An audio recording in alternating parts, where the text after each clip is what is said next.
Hi guys, good day. So Brian here again to discuss more about HashFlare. Okay, so recently nagtaas ng contract ang HashFlare. Okay, so I did my research kung anong mangyayari in the future and what it means by limited stock. Okay, so let's start. So HashFlare is a cloud mining platform, so you can lease your contract from them. So script cloud mining is altcoins ang minamine niya, but yung payout niya is Bitcoin. Now, SHA-256 cloud mining is for Bitcoins. Recently, this is around $150, okay, per 10 gigahash. Last or within this week, nagtaas sila to $2.20. Now, beside besides updating their contract price, they have now uh, instead of in stock, they have limited stock. Okay. Now, now this is not the first time na nagtaas ang HashFlare ng contract price nila. So before, nagtaas sila to $4.45. Now, that's a big increase from then what happened was um humina yung sales nila, konti yung nag-upgrade, and then konti yung kaya mag-open ng new contract and to upgrade or reinvest to their existing contract. Now, what happened to that is nagbaba ulit sila ng price. So, before, I'm not sure if it was 4.45, then it became 1.50. But eventually, that happened before from being uh, mataas yung value or yung contract price, binaba nila. And then, from there, nag-boom yung cloud mining for HashFlare. Now, that can happen again if konti ang nakakapag-purchase ulit ng contract, nakakapag-open at nakakapag-reinvest. But seeing yung previous contract price nila, which is 4.45, which is medyo mataas if it is not inside the US. So say for us, 4.45 is, let's see,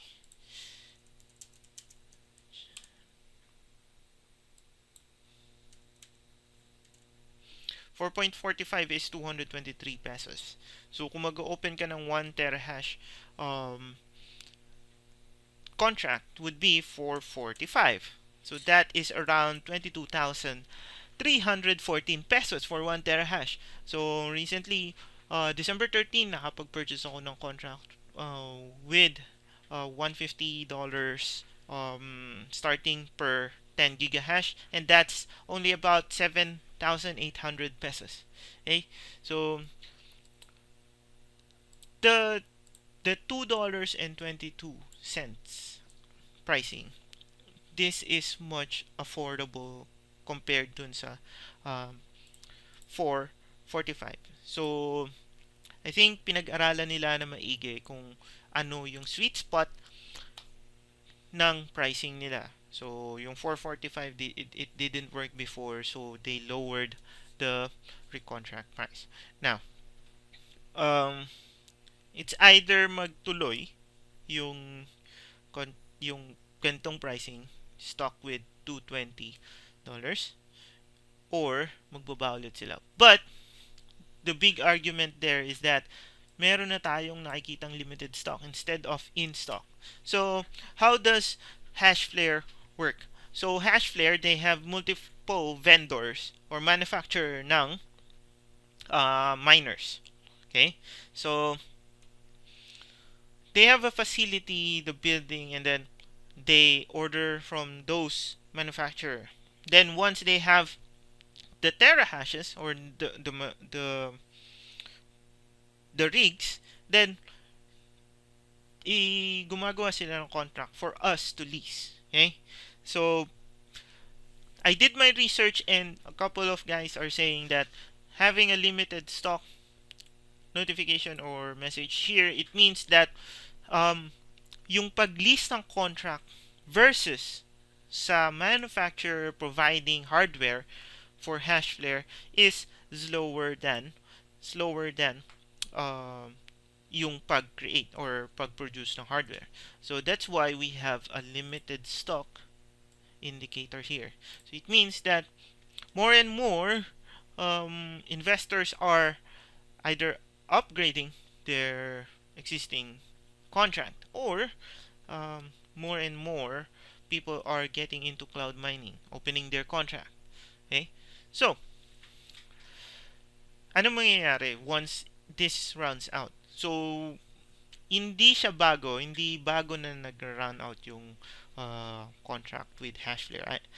I watched a interview with a HashFlare CEO or executive that minsan or it happened before na naubusan sila ng contract. So, the SHA 256 cloud mining was suspended, or it was not available, and other contracts were open. And then when they received the new hardware, they opened the pool again, or the contract for people to lease it again.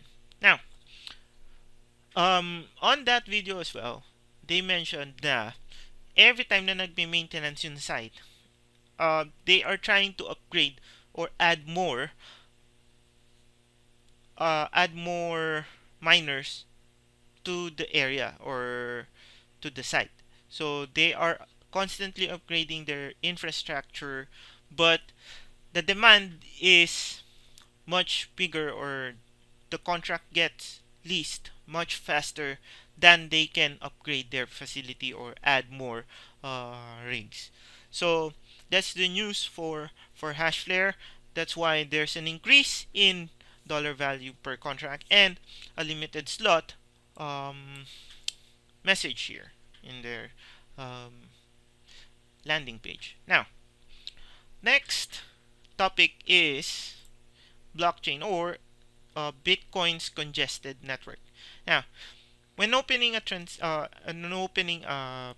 contract with HashFlare, meron kang tatlong option or dalawa if you are a newbie. So, if you are a newbie, so you have BTC payment option and credit card payment option. Now,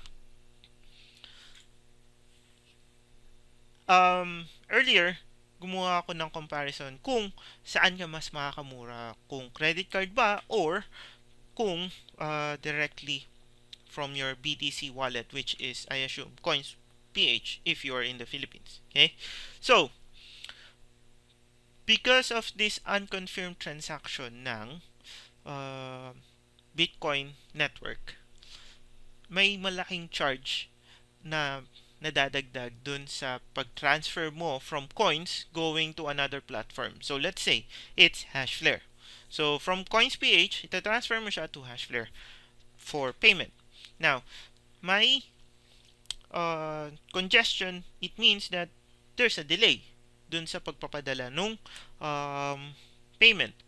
And there's a time limit for the payment. And once it hits the time limit, you need to redo the process of going to cart and submitting a new order, and then HashFlare will wait for the payment. And then once confirmed, tsaka pa lang mag-start yung contract mo, tsaka pa lang tatakbo yung terahash or yung hash rate na lease mo. Okay. So, as of now, there is 289,450 plus unconfirmed transaction. Earlier, nag-start ako ng list. So, starting December 22, 284,000 kanina. So, ngayon, so tumaas pa siya. So, 289 unconfirmed transaction. So, it's 4:24 p.m. Okay, so let's see kung relevant ba yung number when doing a transaction per second. Okay, so earlier it was just 284,000 and the transaction rate per second was 2.82. So mas mabago siya current as with the current transaction rate means that nadagdagan. So 200 but okay. So but nabawasan yung transaction. So 283. But now still after an hour nadagdagan pa rin yung 283 even though we have the same transaction per second rate. It's now 289. So after an hour nadagdagan siya ng 6,000 unconfirmed transaction. So unconfirmed transaction. So may impact yan sa pag-transfer mo ng BTC value from your coins going to another platform. So it's either HashFlare, going to BitConnect, to other platform. May may impact. Yan.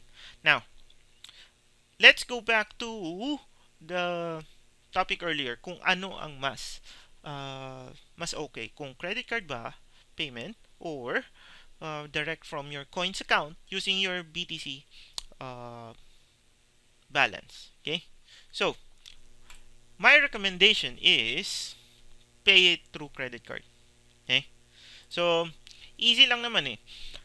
Purchase, or if you are going to purchase 1 terahash contract from HashFlare, so that is amounting $220. Okay, so if you have a credit card, you can go to HashFlare, their card, set the 1 terahash, then select credit card, then continue with their terms and condition, then check out. Now next step there is i-enter mo yung credit card details mo. Now after that is yung confirmation text message coming from your bank or your credit card bank. Now once you enter that, you'll be redirected back to HashFlare and you need to enter yung transaction code which you can check through your credit card online portal.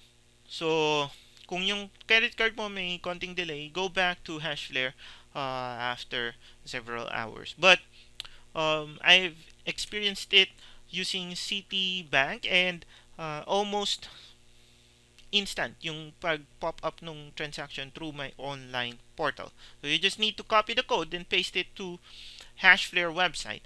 And then when you click on go, your contract starts and the terahash is working na for you. Now, that's how convenient yung credit card. Hindi lang yun. Ano pa ang benefit if you are using credit card? So, credit card payment, they may charge you or your bank may add, let's say, 150 pesos for their processing fee because international yung currency. But if mababa ang currency, let's say, as of this day, it's Christmas or near Christmas and malakas ang peso, so mababa ang revenue exchange ng USD versus peso. So, that pa lang, medyo bawi ka na dun sa 150 charge. Okay? Another factor that you can consider is the unconfirmed transaction ng Bitcoin network. As you can see, 290 na ngayon, 289 na kanina. Okay? So, ang bilis. Habang nag-uusap tayo ngayon, natadagdagan pa yung unconfirmed transaction. So, from coins.ph, you will enter 11,000 or let's say approximately 11,000 for $220. Okay? From coins, papadala mo siya sa HashFlare. And when you are sending Bitcoin to another platform, may charge sila. So, kinumpute ko, and approximately, correct me if I'm wrong, but it's around 14 or 13%. So, I used 14% to compute this. Okay? So, the contract price is 11,000. And the blockchain fee is around 1,540. So, 1,540. Sayang yung fee. So, instead na maghinayang ka dito sa transfer fee from because of the blockchain network is congested, use credit card or ask someone kung meron ka kakilala na but you're into the Bitcoin business, and I assume that you have at least one card. Okay? So if you are thinking about purchasing or opening your own HashFlare contract and you want to do it now, I highly recommend, use your credit card. Okay? And you might get a sweet deal with your card provider pa na pwede nyong i-staggered payment siya instead of um, having it straight payment. So 11,000 isn't a small money for us because dollars ang pinag-uusapan natin dito. But again, may ways. Okay? May ways tayo. So tumaas man yung contract ng HashFlare, you still have credit card, makakatipid ka sa credit card. Although may payment charge sila ng 150 or around 150 to 200 pesos. But still, yung discount mo compared pag ginamit mo ang coins.ph. Okay? Also, another factor to consider and last factor is that you can request your bank to have either pay later or a staggered installment um, contract for that transaction. So that's my suggestion if you are interested in investing through bitcoins or other cryptocurrency and you don't have enough resources to buy a rig or you are worried about the the location, you can use HashFlare. So cloud mining, same principle, wala ka nga lang hardware but wala ka namang maintenance. Okay?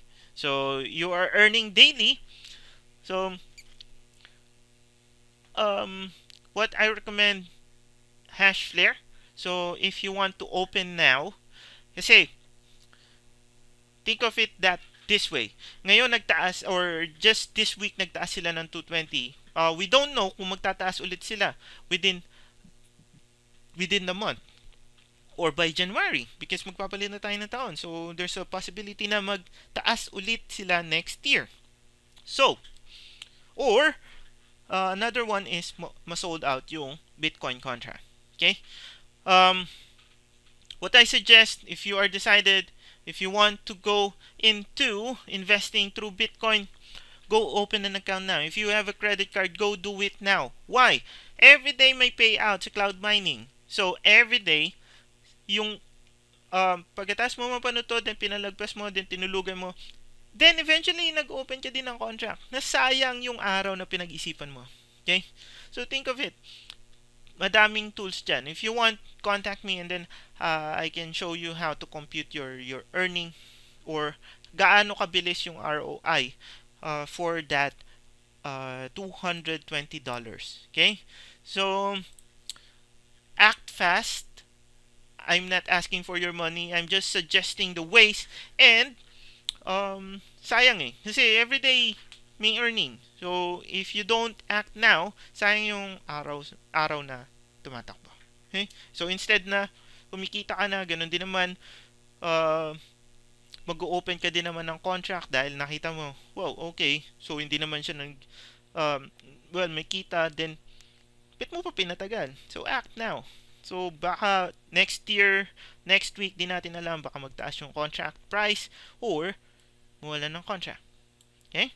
Mawala ng available resources. Now, if you're interested, I will link my referral below. And as a favor, if because I have told you some of the tips, if you could sign up through my referral link, I appreciate it. And if you like this video, this kind of updates, just hit the like button, the subscribe to my channel, and I'll create more tips and tricks and progress report with my HashFlare and other accounts.